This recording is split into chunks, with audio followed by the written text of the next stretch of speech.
Assalamualaikum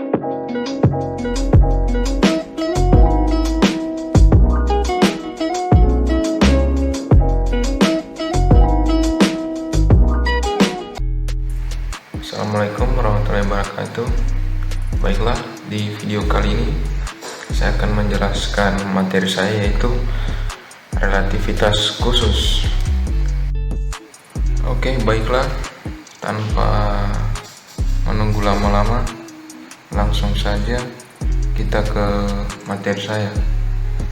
Oh iya, di sini saya tidak lupa menggunakan PowerPoint sebagai bahan penjelasan saya. Oke, langsung saja.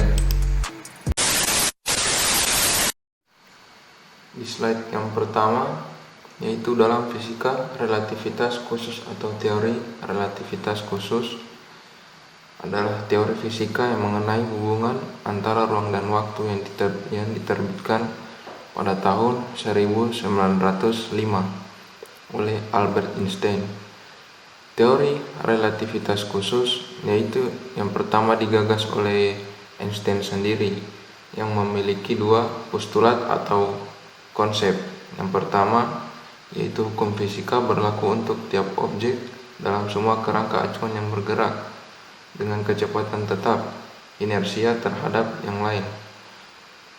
Yang kedua menyebut bahwa kelajuan cahaya dalam ruang hampa selalu sama untuk semua pengamat dan tidak bergantung pada gerak sumber cahaya maupun pengamatnya, dengan kecepatan cahaya 3 kali 108 meter per sekon. Berdasarkan kedua postulat tersebut, Einstein mengatakan bahwa tidak ada benda bermassa yang dapat menempuh atau menyamai kecepatan cahaya. Teori relativitas menyebabkan perubahan persepsi terhadap hal-hal yang kita alami tiap harinya, seperti relativitas kecepatan, pemuaian waktu, kontraksi Lorentz, serta relativitas massa dan energi. Nah, untuk yang pertama yaitu relativitas kecepatan, jika ada sebuah pesawat atau acuan O yang bergerak dengan kecepatan V terhadap bumi acuan O, dan pesawat melepaskan bom atau benda dengan kecepatan tertentu. Nah, kecepatan bom tidaklah sama jika dilihat oleh orang di bumi dan orang di pesawat. Kecepatan relatif memiliki persamaan, yaitu seperti yang ada di bawah ini. Vx sama dengan V aksen X ditambah V per 1 ditambah V dikurang V aksen X per C2. Nah, untuk keterangannya, Vx ini sama dengan kecepatan benda relatif terhadap pengamat diam. Sedangkan untuk V aksen X yaitu kecepatan benda relatif terhadap pengamat bergerak. Untuk V sendiri kecepatan pengamat bergerak O relatif terhadap pengamat diam, dan C sama dengan kecepatan cahaya. Nah, yang kedua, materi untuk pemuaian waktu. Pemuaian atau diatasi waktu adalah perbedaan selang waktu yang diamati oleh pengamat diam dan selang waktu yang diamati oleh pengamat bergerak dengan kecepatan V. Pemuaian waktu dapat dirumuskan seperti di bawah ini.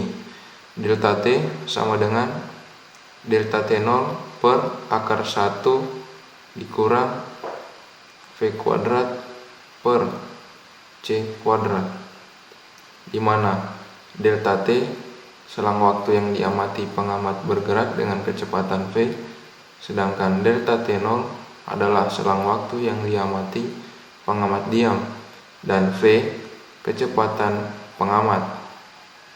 Oh ya, untuk C kuadratnya ini teman-teman sudah pasti tahu ya, itu adalah kecepatan cahaya. Dan yang ketiga, kontraksi Lorentz. Menurut teori relativitas, ruang dan waktu tidaklah konstan. Karena itu, benda yang memiliki panjang L0 akan teramati sebesar L. oleh pengamat yang bergerak sejajar dengan benda tersebut dengan kecepatan v. Nah, semakin besar kecepatan pengamat, semakin pendek pula benda akan terlihat dari panjang aslinya. Kontraksi Lorentz dapat dirumuskan seperti di bawah ini. L sama dengan L0 akar 1 dikurang V kuadrat per C kuadrat, di mana L panjang benda yang diamati pengamat bergerak dengan kecepatan V, dan L0 adalah panjang benda yang diamati pengamat diam, dan V kecepatan pengamat. Kemudian yang terakhir, relativitas massa dan energi. Sama seperti ruang dan waktu, massa benda yang diamati pengamat diam akan berbeda dengan massa benda yang diamati oleh pengamat bergerak dengan kecepatan V, di mana M sama dengan M0 per akar 1 dikurang V kuadrat per C kuadrat, di mana M adalah massa benda yang diamati pengamat bergerak dengan kecepatan V, dan M0 adalah massa benda yang diamati pengamat diam, sedangkan V adalah kecepatan pengamat. Baiklah teman-teman, di sini saya akan mengambil satu kasus di mana prinsip relativitas. Einstein menulis bahwa hukum alam yang sama berlaku untuk semua pengamat yang bergerak dengan kecepatan konstan. Nah, di sini ada sebuah mobil box dan ada sebuah bandul yang diikat dan tegak lurus.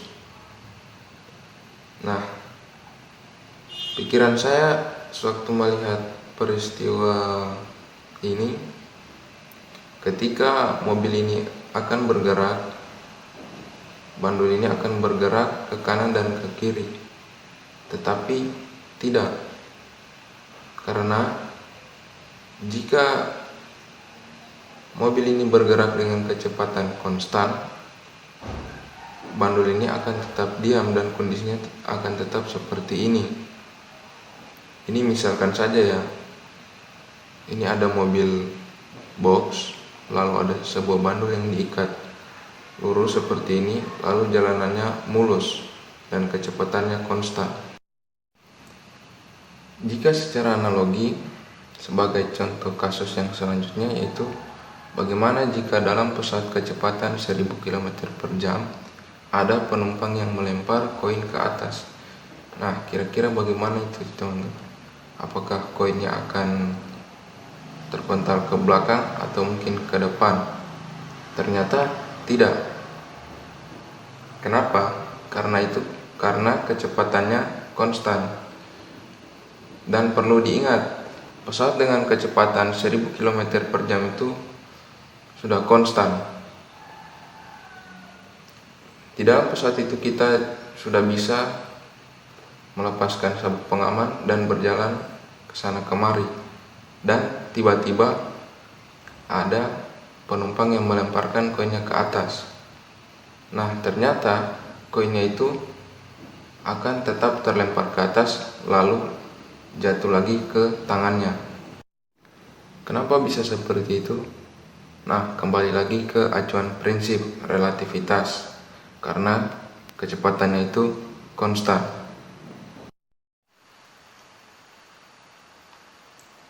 Nah, selanjutnya saya akan memberikan contoh soal kepada teman-teman semua agar teman-teman semua bisa paham dengan materi yang saya bawakan ini. Oke, langsung ke soalnya. Oke, langsung saja kita ke soalnya.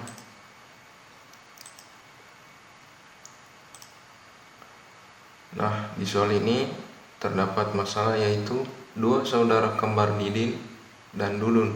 Pada saat keduanya berumur 20 tahun, Didin meninggalkan saudara kembarnya tersebut untuk pergi ke sebuah bintang dengan sebuah pesawat luar angkasa yang berkecepatan 0,8 cahaya. Setelah sampai di bintang yang dituju, Didin kembali ke bumi dan mendapati kembarannya Dudun telah berusia 80 tahun. Oke, pertanyaannya, berapa tahun usia Didin? pada saat itu. A. 55,0 tahun, B. 54,8 tahun, C. 56,0 tahun, D. 71,8 tahun, E. 91,2 tahun.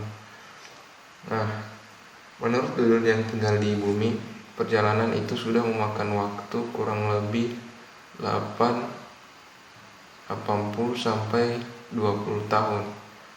Nah, dari waktu tersebut jika kita kurangi 80 kurang 20 tahun itu sama dengan 60 tahun.